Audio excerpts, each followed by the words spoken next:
The movie begins in a distant future where a disaster called the Big Heat Up has made it too dangerous for people to go outside. The sun's rays are so intense that everyone stays indoors, leading to serious mental health problems. A drug called Lithium X is popular because it makes people feel happy and gives them their daily vitamin D. Only a few people still live as morning persons, and one of them is Adam Bird. Adam receives shocking news. He's terminally ill. He doesn't want to believe it and asks his doctor if there are any other options. She tells him he might be saved by a heart donor, but sudden deaths have become rare. Adam suggests using his insurance plan, Premium 3, to get a healthy clone for his heart. However, this plan can only be used if his wife agrees, and their relationship has been rocky. Although they're not officially separated, Rena insists on doing everything online. Adam hates how much society depends on technology. It frustrates him that he's talking to a clone of his doctor. Clones like her aren't affected by the sun, one of their many advantages. The doctor notices Adam's mental health is getting worse and books him an appointment with a psychiatrist. In a virtual reality (VR) session, Adam talks to his wife Rena and angrily accuses her of not caring enough to meet him in person. She seems uninterested, ignoring the fact that he's dying. Adam questions why he ever loved her and ends the call. Later, wearing a protective suit, Adam drives through empty roads into the city. He goes to his office, which is almost deserted because most people now work from home. Adam works for a tech company that makes VR equipment. He puts on a VR headset and talks about how implant chips will soon replace the headsets. That day, Adam argues with a coworker, trying to convince him to invest in chip technology instead of VR headsets. He's worried the new chips will make their company irrelevant. But his colleagues seem too distracted by their virtual girlfriends to take him seriously. After work, Adam visits the clinic for his psychiatric appointment. He goes through a security check where he scans his thumbprint and iris before removing his protective gear. In the office, Adam talks about how he feels like he's the only real human left. The psychiatrist, like the other doctor, is also a clone. Adam believes clones aren't real people because they don't have true emotions or fear of death. To him, clones are like machines, programmed to act a certain way in every situation. Adam then remembers a night from months ago when he still thought of nighttime as a time for rest. He saw his son completely absorbed in a virtual world eating cereal.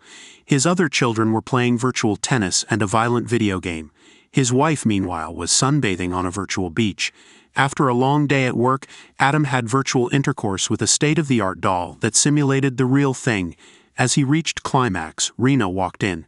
He apologized for not locking the door, but Rena accused him of cheating with a woman he met online. He tried to explain, but she walked out, leading to their separation. Adam wakes up and immediately takes a shower to wash away the look of disgust he remembers from Rena. He grooms himself, preparing to visit her and the children. When he arrives, Rena refuses to let him in. He calls her through VR, threatening to break down the door. She meets him outside, showing no concern for his impending death. Adam reminds her that without him, she won't be able to pay off the mortgage. Rena coldly replies that Premium 3 will cover everything, including the cost of cloning him. Adam explains that his company is close to bankruptcy, and without a job he won't have life insurance. Dying would leave his family penniless. He pleads with her, saying that with her help he could get a clone of his heart, live long enough to save the company, and maintain his life insurance. Rena, however, insults him, saying the man she once loved is gone. She refuses to use the insurance money, and instead suggests he take Lithium X to help him think of a plan to save the company. The next day, Adam calls a retirement home to speak with a man named Donald Stein. Time passes, and in his virtual world, Adam talks to his AI girlfriend Maria. She tells him how much she loves him. Adam knows she's programmed to say that, but he chooses to believe her anyway. She's the only one left who makes him feel loved. He lies in bed alone as Maria talks about her dreams of being with him in the real world. Suddenly, Donald disrupts the moment by pointing a gun at Adam. Once the initial fear dissipates, Adam recognizes Donald. Donald demands to know how Adam knows him and what he knows about chip technology. In the living room, Adam explains why he tried to contact Donald earlier. He believes Donald is the creator of chip technology. Donald grows paranoid and asks if Adam works for State, the company Donald used to work for. Adam assures him that he reached out because Donald could save his company and in turn help his family. In a flashback, Adam recalls how a state clerk congratulated him and Rena for having 3 children. This was a cause for celebration since the human population had declined in recent decades. The rise of artificial intelligence allowed people to find emotional support and satisfaction through machines rather than other humans. The clerk told them about an insurance package called Premium 3, which was designed to protect families like theirs. The man behind this package was the chief genetic engineer, Donald Stein. The clerk explained that the insurance would cover creating a clone of a deceased spouse or child, allowing the surviving family member to make adjustments to the clone. Rena seemed enchanted by the idea, but Adam was confused. He later confronted Rena, suspecting she wanted to change something about his clone. She guessed that he also wanted to change something about her. Though he denied it, Rena argued that she only wanted Adam to be the best version of himself. Back in the present, Adam praises Donald, calling him the father of human cloning. He tells Donald that he tracked him down using his dental records. Donald asks how developing Premium 3 connects to his creation of chip technology. Adam hypothesizes that only new technology like the chip could create clones unaffected by the sun. Donald nods in agreement. After a few drinks, Donald rambles about how the big heat-up led to the need for human cloning. State tasked him with developing humans who wouldn't be affected by the sun. Adam reveals how much he hates the idea of changing himself. He wants people to love him as he is, not as a perfected clone. Donald relates, admitting that he only found true love with his virtual girlfriend. During a big argument that led to their separation, Adam told Rena that his virtual girlfriend was just an avatar. She was hurt that a virtual woman satisfied him more than she did, and called him pathetic, which escalated the fight. Adam argued that he sacrificed everything for the family while Rena spent her days lounging on a virtual beach. Rena countered, saying she was in the virtual world to spend time with their children. She invited Adam to join them, but he was too busy pumping virtual juice into his virtual harlot. Adam admitted that he sought comfort and happiness through it, though he refused to take Lithium X, which could have provided that same feeling. Rena offered him an ultimatum. They could stay together if he deleted his virtual girlfriend. When Adam refused, their relationship completely fell apart. In the living room, they broke the news to their children. Rena told them Adam had another woman. Adam, unwilling to explain that Maria was just an avatar, simply said he and Rena had drifted apart. Rena didn't condone his lie, and humiliated him in front of the children.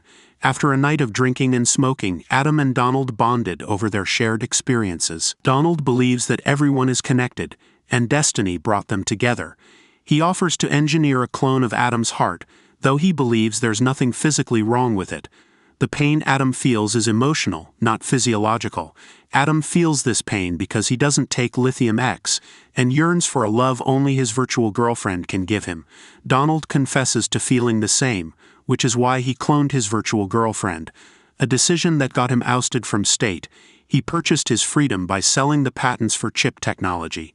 With their newfound connection, Donald offers to help Adam by cloning Maria. That night, Adam contemplates Donald's proposition. He finds himself in the kitchen where he places Donald's gun in a drawer. The next morning, Adam calls his mother, feeling uncomfortable with the fact that her avatar looks significantly younger.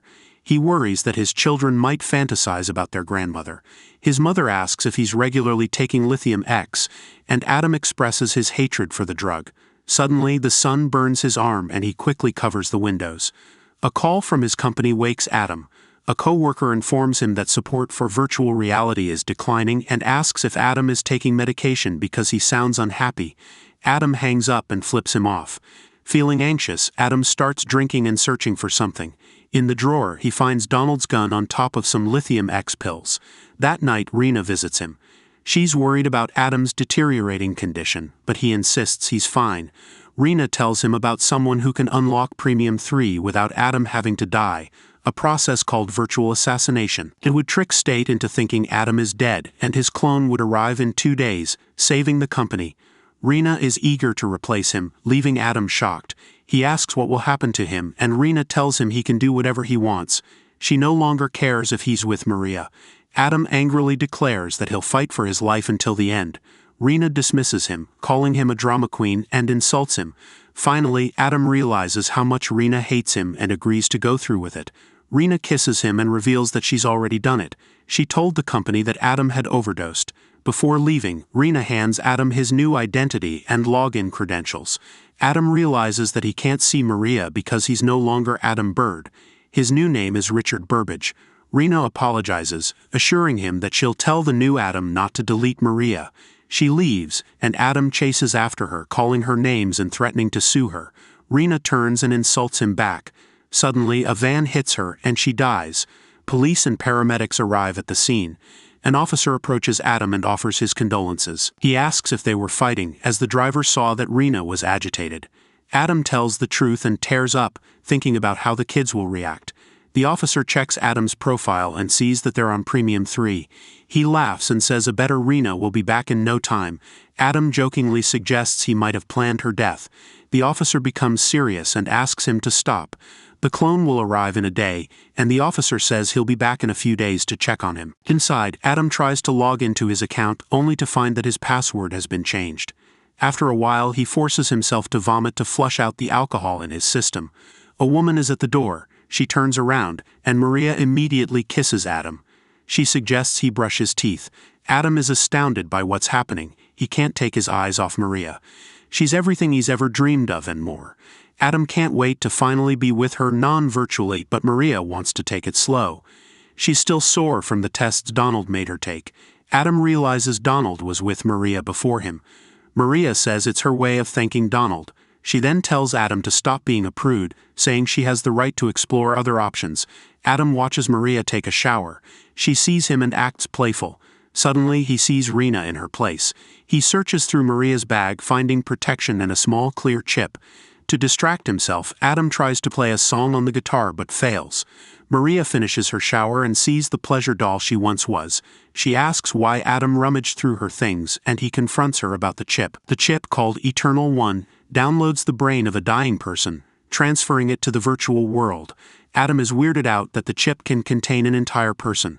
Maria becomes philosophical, asking if life truly has meaning. She compares Adam and everyone else to cells in God's body, suggesting that God could be part of a bigger God, and so on. Adam looks at her, both scared and amazed.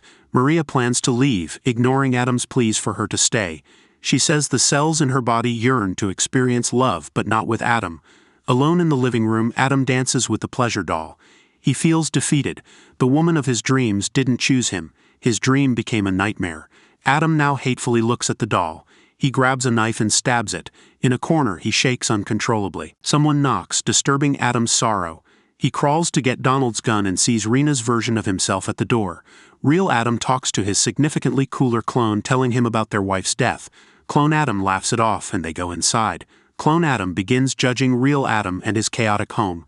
He assures Real Adam that he won't hurt him, as clones can only use violence in self-defense. Still, Real Adam holds the gun while Clone Adam grabs the guitar. He easily plays the song Adam failed to play earlier. Real Adam is jealous of his clone's musical talent. He expected Rena to change something physical about him, but he's shocked by the creativity. Clone Adam says Rena was a great woman, but Real Adam couldn't see it because of how hard he was to please. Real Adam asks if the clone has a six-pack. Clone Adam reveals the same body fat. He even styles his hair the same way. Real Adam doesn't believe creativity is the only change, so he asks his clone to strip. They compare lengths, and Real Adam feels hurt by the difference. Cooler Adam asks how Rena died, prompting Real Adam to shout about the events that led him here. As Real Adam grows more agitated, he begins to blame Donald for everything. He asks Clone Adam's opinion on killing Donald. The clone starts repeating lines from a play he was in during high school. Both Real Adam and Clone Adam finish each other's sentences as they talk. Real Adam gets emotional and tears up when he finishes his speech. Clone Adam tries to convince Real Adam to accept this new identity, but Real Adam runs away, trying to escape the confusion in his mind. Clone Adam follows him, saying that soon everyone will move to the virtual world and Earth will be left empty. Real Adam realizes he can't be himself in the virtual world as long as his clone exists. He points a gun at Clone Adam. The clone tries to buy time by asking why Rena virtually killed Real Adam. Then, Clone Adam remembers he is dying. He offers Real Adam a pill to help clear his mind. Real Adam hesitates, puts down the gun and thinks about his next move. Suddenly, Real Adam snaps out of the clone's tricks and points the gun at him again. They struggle over the gun and it goes off, killing Real Adam with a shot to the head. Later that night, Clone Adam buries him. Back at home, Clone Adam tries to calm down. He puts away the pills and a picture frame. He looks at two sets of clothes, unsure which to wear. Then Rena's clone shows up outside. They talk and he notices changes in her appearance. Inside, they get closer, and the clones start planning to use Premium 3 to replace their kids. Suddenly, they hear a buzzing sound. A chip is activated, and it's Adam playing the guitar. Adam's story explores what it means to be human. Is being human about having a physical body, or can we still be human in a virtual world? Adam hated clones, thinking they were fake, but he still took part in the virtual world with a virtual girlfriend. All he wanted was a simple, happy life like before, but he couldn't accept how technology had changed everything. In the end, Adam faced his greatest fear, his clone. Even though they fought for control, the clone won and lived the life Adam had dreamed of. Now, the clones of Adam and Rena are planning to take their children and live the life the real couple had once wanted. This raises big questions. How long has this been happening? Has all of humanity been replaced by clones, or is it just beginning? Thank you for watching. Don't forget to subscribe. See you in the next video.